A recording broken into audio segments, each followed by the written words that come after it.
All right, you already know. Southpaw Slick, live at work. I'm in the back room again. You know what? I actually might make this place my permanent recording area. I like it back here. I'm saying it's chill. It's kind of junky, as you can see. But this is like where all the irrelevant shit goes. Like whatever. I like it. I can do me back here. But anyway, I actually got a question I wasn't expecting to get. But at the same time, I'm not surprised because of the increase of interest in the individual. And the question was, what are your thoughts on Jeffrey Dahmer? Now, this is going to tie in to the Netflix docuseries as well. Not necessarily a review, because me, I don't want to do a review without showing, pictures and clips and whatnot. But there might be minor spoilers. So if you haven't seen the show or you intend on watching it, then you might want to tune off, right? Unless you don't care about spoilers. But I'm gonna go anyway. Starting off with the Netflix docuseries. I thought it was really good. I thought it was really good. Um, the acting was great. Niecy Nash, amazing job. And definitely the guy that played Jeffrey Dahmer. He had him down to a T.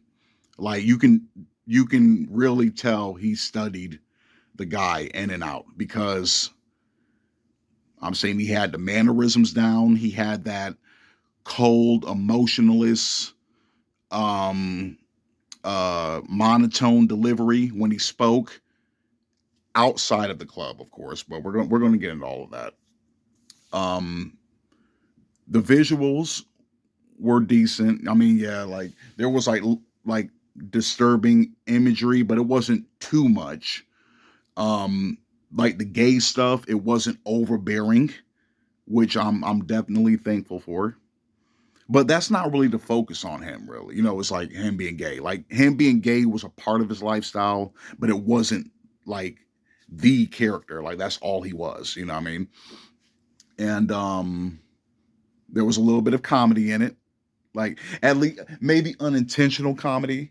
Like for example, the first episode, with the guy how he kind of like bump and grinded his way out. You know what I mean? Like that made me laugh. I know I'm wrong for that. I'm wrong for that. But it made me laugh. It made me chuckle. The soundtrack was great.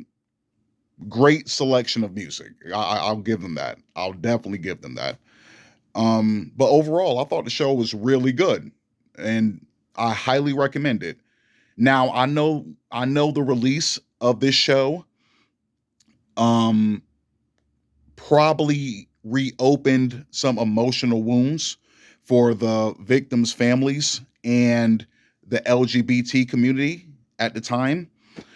But I think it was a story that needed to be told. Again, I mean, I've already seen like I think one TV movie years ago, and of course I've seen a lot of documentaries about the guy. I've known about Jeffrey Dahmer for years. I've known about him since I was a child. That's why it kind of shocked me when people my age never heard of him. I'm like, are you serious? Even if you never heard of him, I mean, like a lot of people referenced him in their music. I even heard his name being like mentioned in rap battles. You know what I mean? Like, oh, I'll eat you like Jeffrey Dahmer. You know what I mean? Like Jeffrey Dahmer is up there with the Ted Bundys and the John Wayne Gacy's and the Charles Mansons. I've known about all of these guys since I was a kid. And I was like, the younger crowd, I'll give them a pass. But people my age, I figured you guys knew about them, but whatever. But given my thoughts on the individual, uh, he's definitely a very, very crazy guy. Obviously, I'm saying, yes, he was gay, but it was like his sexual orientation was intertwined with his fascination of organs, which he apparently got from his father. When they used to find roadkill and dissect them, and him with the fishing, like it's like he wasn't even catching fish for the thrill of it or to eat. He caught them just to open them up and look at their organs, and he got off on that. So it just evolved. I'm saying according to like most documentaries, it started off with insects, then it started off with the roadkill, then it eventually moved on to humans. So it was a gradual progression. Another thing is his obsession with people staying within close proximity, or better yet, his need to have somebody around all the time because his parents were negligent. Yeah, his dad, he was doing stuff with him or whatnot, but he wasn't in his life like he should have been. Same thing with his mom. I would say they were always arguing, always getting into it. So that kind of, affected him as far as feeling lonely and isolated. So it's like that got worse as well. Both of these things got worse as time went on, but we'll get into that. Um, with Jeffrey Dahmer, it's crazy to think how, even with all of that trauma, that he couldn't look at people as individuals, as people with an actual life. He saw them strictly as objects for his own pleasure. And that's what bugged me out. Like I'm thinking to myself, also with watching the show, it's like there's certain things I didn't know about prior to watching it. One was him with the indecent exposure, getting arrested for that. And him with the bathhouse thing. I didn't know about that. I mean, I knew he was drugging people, but I didn't know he was doing it like that prior to him moving into his apartment on 25th Street, right? So okay, he got into it with the guy that owned the bathhouse, like, get out of here. I don't want to see you here. He's slipping Mickeys and people's drinks and everything. And I'm thinking to myself, like, what was the point of that? I'm saying, even when they showed him later on, like going to the club, see,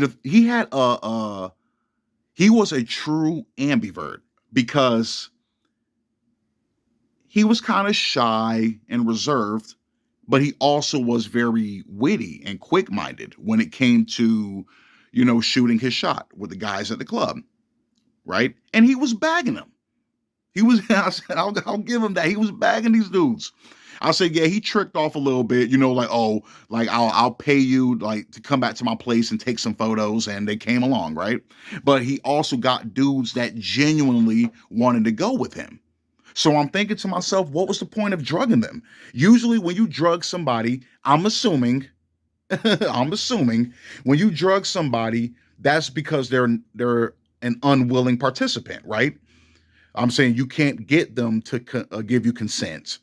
Whereas I'm saying in his case, they were willing participants. These guys were DTF. They were with the shit.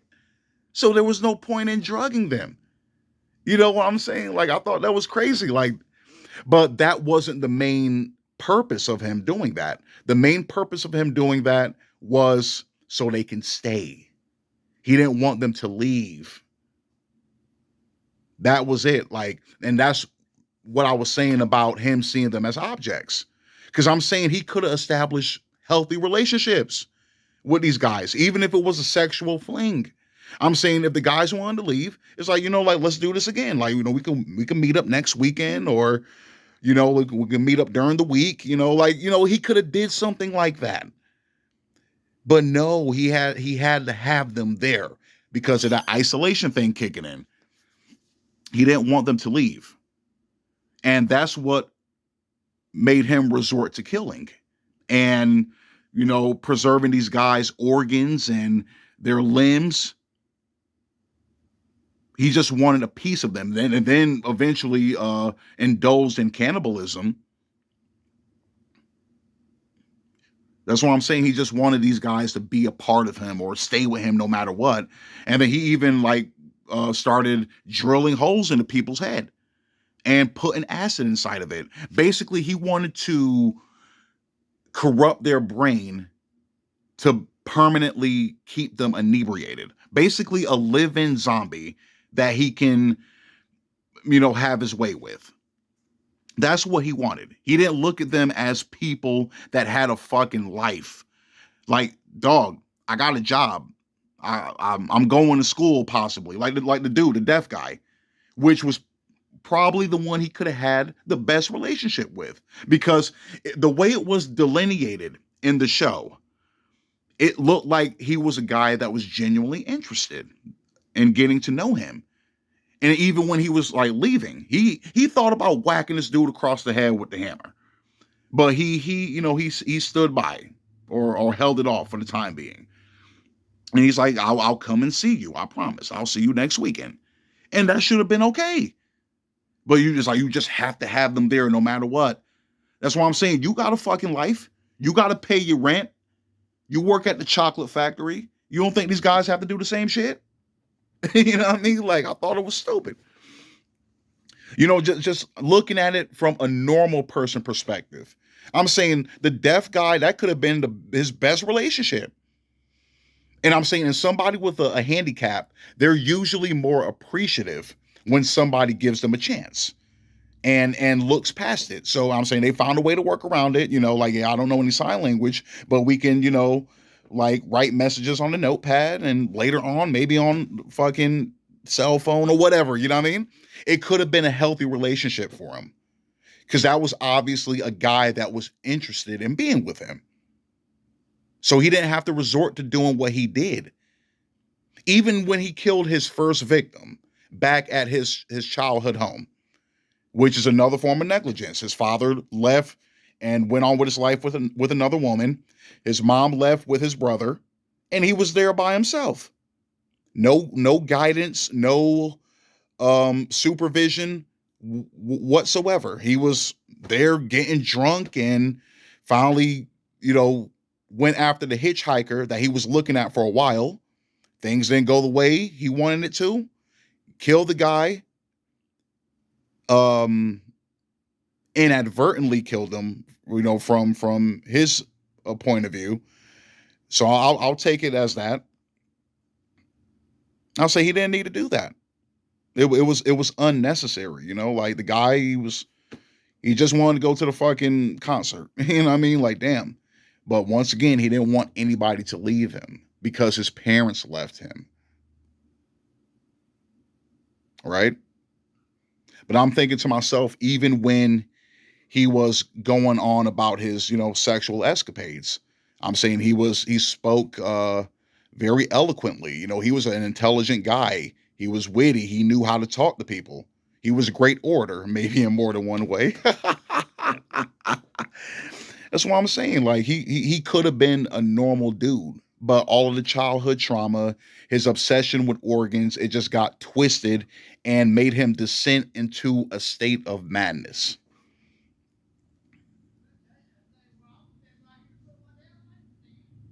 And he didn't need to be that way. And he possibly wouldn't have been that way if there was somebody there to, be a confidant or somebody he can emotionally confide in. Things could have turned out different.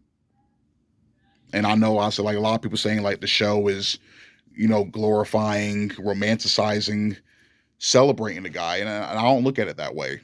I just look at it as an extensive depiction of his descent into madness. And that's what the show is. The show was good. It's worth watching. He eventually got his karma, from the guy that killed him in the prison.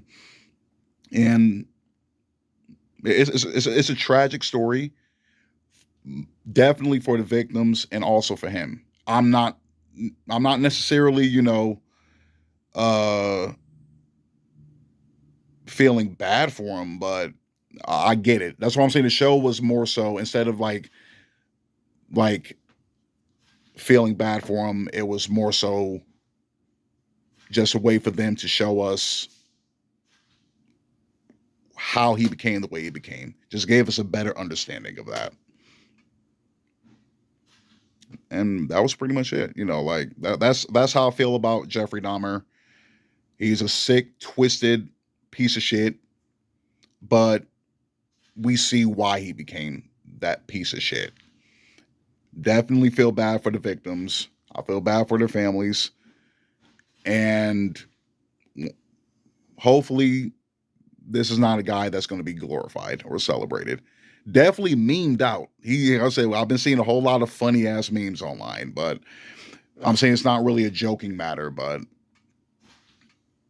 yeah, that's pretty much how I feel about the guy. And I think the show was great. Like I said, if you haven't seen it, definitely check it out. It's on Netflix. Monster, the Jeffrey Dahmer story. Southpaw Slick. I'm out.